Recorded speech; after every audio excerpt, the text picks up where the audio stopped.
നമസ്കാരം. ഇന്ന് നമ്മുടെ അതിഥിയായി എത്തിയിരിക്കുന്നത് ഒരു കൊച്ചു മിടുക്കിയാണ്. നിങ്ങൾക്ക് പലർക്കും പരിചയം കാണും, പല വേദികളും നിങ്ങൾ കണ്ടിട്ടുണ്ടാവും. പാട്ടുകാരിയാണ് നൈനിക ശ്രീജിത്ത്. നൈനിക കുട്ടി, സ്വാഗതം. നൈനിക എത്രാം ക്ലാസ്സിലാണ് മോളെ പഠിക്കുന്നത്? സിക്സ്ത്തില്. ഏത് സ്കൂളിലാണ് പഠിക്കുന്നത്? ഇവിടെ എവിടെ താമസിക്കുന്നത്? എവിടെയാ? ഉമ്മൽക്കോയിലാണല്ലേ. അപ്പം നൈനിക നന്നായിട്ട് പാട്ട് പാടും. നൈനികയുടെ കുറച്ച് പരിപാടികളിൽ ഞാനും ഉണ്ടായിരുന്നു അല്ലേ. വളരെ ബ്യൂട്ടിഫുൾ ആയിട്ടാണ് നൈനിക പാടുന്നത്. വളർന്നു വരുന്ന ഒരു നല്ലൊരു പാട്ടുകാരിയാണ്. അപ്പം മോള് പാട്ട് പഠിക്കുന്നുണ്ടോ? പഠിക്കുന്നുണ്ട്. എത്ര വർഷമായിട്ട് പഠിക്കുന്നു മോള്? ആയിട്ടുണ്ട്. ഇവിടെ ആരാ പഠിപ്പിക്കുന്ന? ആരാ മോളെ പാട്ട്?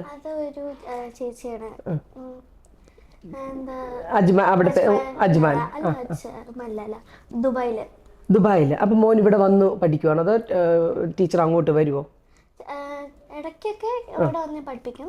പിന്നെ ഫുൾ ഓൺലൈൻ ക്ലാസ്സാണ്. Online class. അപ്പൊ ഈ പഠനത്തിനും ഡാൻസും പഠിക്കുന്നുണ്ടെന്ന് തോന്നുന്നല്ലേ? ഏതാ ബോളിവുഡ് ആണോ പഠിക്കുന്നത്? അപ്പൊ ഇതിനെല്ലാത്തിനും കൂടെ കുഞ്ഞിന് എങ്ങനെ സമയം കിട്ടുന്നത്? പഠിക്കണം, അതിൻ്റെ കൂടെ പാട്ട് പഠിക്കണം, ഡാൻസുകളുടെ പഠിക്കണം, അതിൻ്റെ കൂടെ പ്രോഗ്രാംസിന് പോകണം. നാളെ അരങ്ങേറ്റാണല്ലേ? നാളെയാണ് ഡാൻസിന്റെ അരങ്ങേറ്റം. എല്ലാം പ്രീപെയ്ഡ് ആയോ? പ്രിപ്പയർഡായി, റെഡി ആയിട്ട് നിൽക്കുകയാണ്. അപ്പൊ ഇതിനെല്ലാത്തിനും കുഞ്ഞിന് സമയമുണ്ടോ? കാരണം എല്ലാരും എപ്പോഴും പറഞ്ഞാൽ എനിക്ക് ഒന്നിനും സമയം കിട്ടുന്നില്ല. അപ്പൊ ഈ കുഞ്ഞിനെ എങ്ങനെ ഇത്രയും സമയങ്ങളെല്ലാം സെറ്റാക്കി കിട്ടുന്നത്? അത് നമുക്കിപ്പോ നോർമലായിട്ട് നമ്മുടെ ടൈം ആണെങ്കിൽ കൺട്രോൾ ചെയ്ത് പോകുന്നുണ്ട്. അച്ഛനും അമ്മയുടെ ഫുൾ സപ്പോർട്ട് ഉണ്ടല്ലേ? അച്ഛനും അമ്മയല്ലേ എല്ലായിടത്തും കൊണ്ടുപോകുന്ന മോളെ? നമ്മള് ഏത് പരിപാടിയിൽ വന്നാലും നൈനിക മോളുടെ അച്ഛനും അമ്മയാണ് ഇടവും വലവുമായിട്ട് കുഞ്ഞിൻ്റെ കൂടെ നിൽക്കുന്നത്. അത് തന്നെ ഒരു വലിയ ബ്ലെസ്സിങ് ആണ്. മക്കളുടെ കഴിവും അറിഞ്ഞ് അവർക്ക് ഏത് മേഖലയിലാണോ ഇൻട്രസ്റ്റഡ്, അവർ ഏത് മേഖലയാണോ അവർക്കൊരു താല്പര്യമുള്ളത്, അവർക്ക് കഴിവുള്ളത്, അതറിഞ്ഞ് പ്രോത്സാഹിപ്പിക്കുന്ന മാതാപിതാക്കൾ തന്നെ ഏറ്റവും വലിയ ബ്ലെസ്സിങ് ആണ്. ആ രീതിയിൽ നൈനികക്കുട്ടി ഒരുപാട് ബ്ലെസ്ഡ് ആണല്ലേ. എല്ലാ രീതിയിലും അമ്മയുടെ അച്ഛൻ്റെയും പ്രോത്സാഹനം കുഞ്ഞിന് കിട്ടുന്നുണ്ട്. അപ്പോൾ നമ്മൾ പഠിക്കുന്നത് ക്ലാസിക്കൽ സോങ് ആണോ അതോ അല്ലാതെ ഉള്ള പാട്ടോ? എന്താ ഇപ്പൊ പഠിക്കുന്നത്? പാട്ടെന്ന് വെച്ച് കഴിഞ്ഞാൽ ഞാൻ എല്ലാ ടൈപ്പും പഠിക്കുന്നുണ്ട്. മെലഡി, ഫാസ്റ്റ് സോങ്സ്, അതുപോലത്തെ എല്ലാ സെമി ക്ലാസിക്കൽ അതുപോലത്തെ പഠിക്കുന്നുണ്ട്. ഓക്കെ. ഇപ്പൊ ദുബായ് മൊത്തം, not only in Dubai, all over UAE കുറേ വേദികളിൽ പങ്കെടുത്തില്ലേ? എത്രയൊന്നുമല്ലോ എണ്ണി വെച്ചിട്ടുണ്ടോ? പക്ഷെ ഓണം പ്രോഗ്രാം എന്ന് വെച്ച് കഴിഞ്ഞാൽ ഞാൻ ഇടയ്ക്കിടയ്ക്ക് ഇങ്ങനെ എണ്ണാറുണ്ട്. ഒരു 7 ഒക്കെ ഇതുവരെ ആയിട്ടുണ്ട്.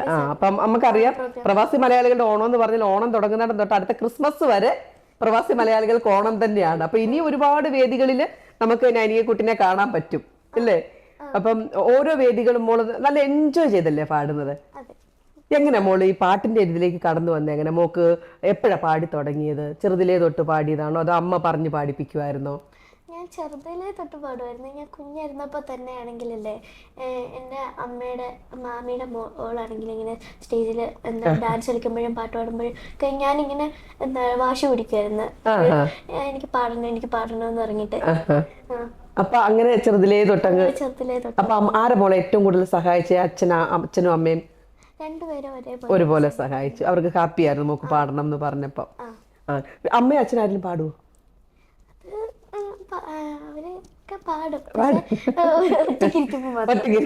സ്റ്റേജിലിട്ടൊന്നും പാടാറില്ല, പക്ഷെ പാടും രണ്ടുപേരും.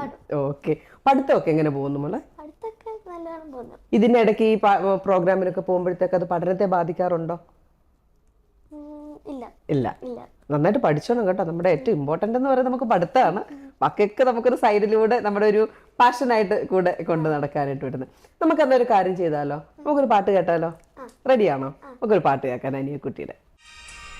तेरी आँखों के सिवा दुनिया में रखा क्या है, तेरी आँखों के सिवा दुनिया में रखा क्या है, ये उठे सुबह चले, ये झुके शाम डले, मेरा देना मेरा मरना इन्हीं पलकों की तले, तेरी आँखों के सिवा दुनिया में रखा